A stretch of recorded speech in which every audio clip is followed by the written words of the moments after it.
কিছুদিন আগেই Lankan premier league খেলতে শ্রীলঙ্কা গিয়েছিল তাসকিন আহমেদ। এলপিএলে কলম্বো স্ট্রাইকার্সের হয়ে খুব একটা ভালো পারফরমেন্স করতে পারেননি এই টাইগার ফাস্ট বোলার। এবার সামনে পাকিস্তান সিরিজ। পাকিস্তান সফরকে সামনে রেখে চট্টগ্রামে ক্যাম্প করছে বাংলা টাইগার্স। জাতীয় দলের বেশ কিছু খেলোয়াড় আছে সেই ক্যাম্পে। চট্টগ্রামে বাংলা টাইগার্সের ক্যাম্পে যোগ না দিলেও মঙ্গলবার মিরপুরে হাজির হয়েছিলেন তাসকিন। ইনডোরে লাইন লেন্থ ঠিক রেখে বেশ কিছুক্ষণ বোলিং অনুশীলন করেন এই ফাস্ট বোলার। এরপর হোম অফ ক্রিকেটের সবুজ গালিচায় যান তাসকিন। সেখানে ফিটনেস ঝালায়ে রানিংয়ে ঝরিয়েছেন ঘাম।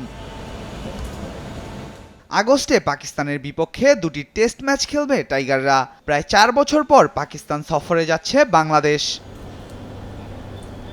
আল মাহমুদ ফাহিম, স্পোর্টস ডেস্ক, দেশ টিভি।